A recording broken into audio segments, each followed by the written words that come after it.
মানুষ খুবই দুর্বিষহ জীবনযাপন করতেছে, গ্যাস নাই, পানি নাই। তারা বললো অনেকে আসে কিন্তু প্রমিস করে যা দেয় না। তো এগুলা যদি অনেক বড় অট্টালিকার পাশে একদম মানুষ যেখানে হলো আমি মাথা নিচু করে যেতে হয়েছে, এই হলো অবস্থা মানুষের। তো সকল মানুষের দায়িত্ব আমাদেরকে নিতে হবে। এবং আজকে নটরডেমে গিয়েছি, বাচ্চারা আমার মাথার উপরে তুলে মিছিল করা শুরু করছে। ঢাকা শহরের সবচেয়ে ভাইব্রেন্ট আসনগুলোর একটা বলা হচ্ছে, আপনি এবং আপনার প্রতিপক্ষের বিভিন্ন ঘটনা প্রবাহ নানাভাবে আলোচনায় আসছে, এই বিষয়টা আপনি কিভাবে দেখছেন?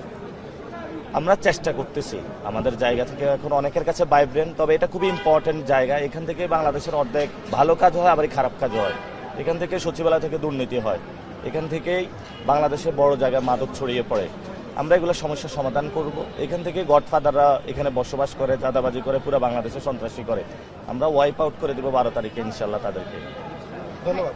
গতকালকে আপনার বিরুদ্ধে একটি বিক্ষোভ মিছিল হয়েছে এবং সেখানে আপনি নিজে উপস্থিত হয়েছেন।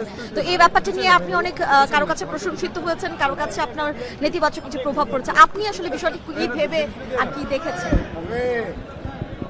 যে আমি আমার একটা বিক্ষোভ মিছিল, এখন বিক্ষোভ তো কেউ করতেই পারে, এটা তার রাজনৈতিক অধিকার। আমিও সেখানে গিয়েছি।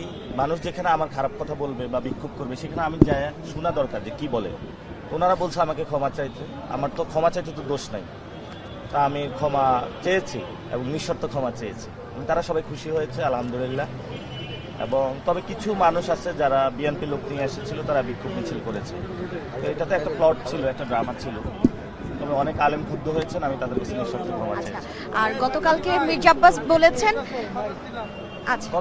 আচ্ছা যাক, আলহামদুলিল্লাহ এক ভাই নির্বাচনী খরচ দিচ্ছে ইনশাআল্লাহ। জি। গতকালকে মির্জা আব্বাস বলেছেন যে আল্লাহ তাআলা আপনার মাধ্যমে ওনার ধৈর্যের পরীক্ষা নিচ্ছে। আপনিও কি আসলে ধৈর্যের পরীক্ষা দিচ্ছেন কিনা, এবং 12 তারিখ পর্যন্ত যেন উনি ধৈর্য ধরে রাখতে পারে, তার জন্য উনি আসলে নিজেই আল্লাহর কাছে সাহায্য চেয়েছে। মানুষ তো এই কমিশনার শুরু থেকে পুরা ঢাকা আটের যারা ভোটার আছে তারা ধৈর্যের পরীক্ষা দিচ্ছে। এখানে যারা ব্যবসায়ী আছে তারা ধৈর্যের পরীক্ষা দিচ্ছে। এখানে যারা মা বোনেরা আছে তারা নিরাপদে নাই, তারা ধৈর্যের পরীক্ষা দিচ্ছে। এবং এই ধৈর্যের পরীক্ষার অনুযায়ী আল্লাহ তাদেরকে ফল দিবে 12 তারিখে।